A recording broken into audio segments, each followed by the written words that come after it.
Nature et Jardin existe depuis 5 ans à peu près et avait pour but de promouvoir, pour le particulier bien évidemment, de promouvoir la culture raisonnée, la culture biologique et les produits correspondants associés à ce type de démarche et essentiellement dans le cadre de la protection de l'environnement. C'est une journée publique, donc il n'y a pas d'action en tant que telle, mais à travers un certain nombre d'associations, vous en avez un certain nombre qui sont locales, dont Regard Nature, le fabricant de fromage à côté, de fromage de chèvre à côté, fait partie de la commune du Cellier aussi. Derrière vous, vous avez un producteur de vin.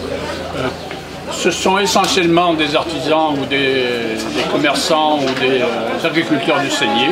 Je suis safranière depuis 5 ans à Saint-Sauveur de Landemont, à Loré d'Anjou. Et je produis du safran donc, parce que c'est une plante rare qui se faisait au Moyen-Âge auparavant. Et donc c'est une fleur qui a plein d'atouts aussi bien culinaires que thérapeutiques.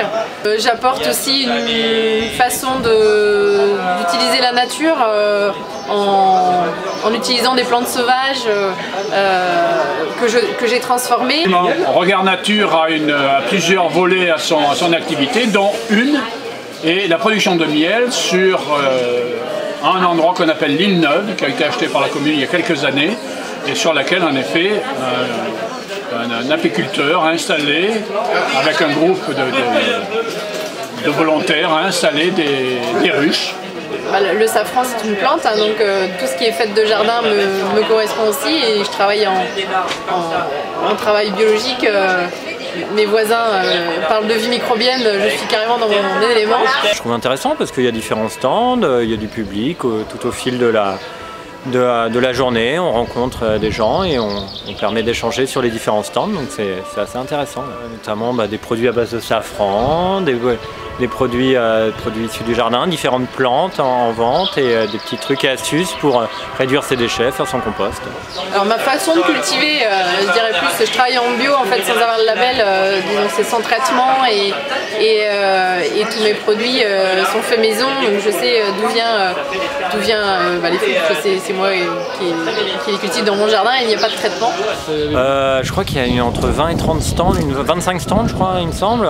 Après il y a aussi quelques ventes pour manger le midi et des stands qui vendent des produits alimentaires et des stands de sensibilisation. Et quelques animations et spectacles je crois au fil de la journée. Pas trop vite, hein. Pas trop vite parce que des fois le vélo se décroche. C'est le seul moyen de propulsion parentale. Dans les safraniers, en fait, beaucoup travaillent par exemple en terre nue, alors que moi je travaille en BRF, qui est peu utilisé au niveau de la culture. Donc c'est un paillage en fait pour éviter l'enherbement. Donc moi, le désherbage est tout manuel et donc il n'y a pas de produits chimiques.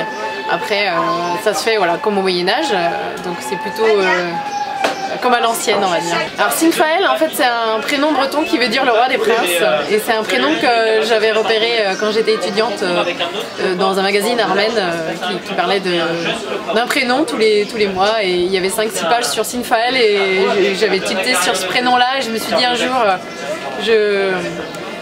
quand j'aurai un enfant, j'appellerai comme ça et mon mari est en Loire-Atlantique, ça lui parlait pas trop alors donc j'ai donné à mon entreprise. Le pain d'épices au safran, c'est une recette de pain d'épices avec un peu moins d'épices parce que le safran c'est un exhausteur de goût.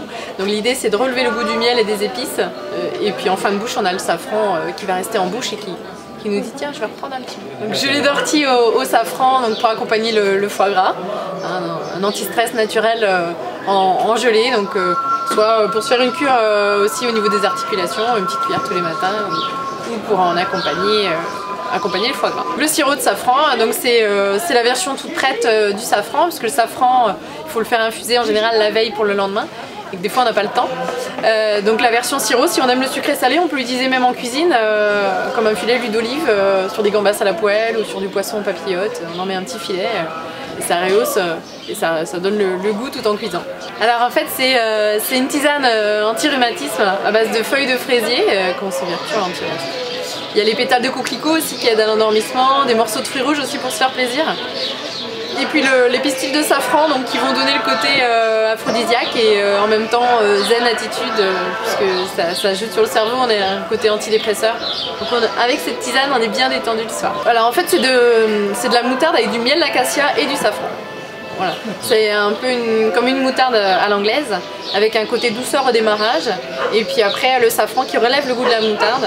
Donc c'est une moutarde sans sulfite que je fais moi-même, donc après elle est forte derrière. Donc si vous voulez apprendre à faire vos propres savons avec le matériel de la maison, avec des huiles en fonction de votre type de peau, vous pourrez ressortir avec votre savon et le faire sécher chez vous pour l'utiliser aussi bien pour les cheveux que pour la peau. On peut s'amuser un peu comme en cuisine, à mettre des couleurs, à mettre des graines dedans, à mettre des paillettes si on veut, enfin voilà, tout est possible. Vous coupez vos fraises à l'avance, vous mettez un peu de sirop de safran dessus et après au frigo pendant une dizaine de minutes et quand ça ressort, c'est le safran qui va relever le goût de la fraise et c'est un bon accord.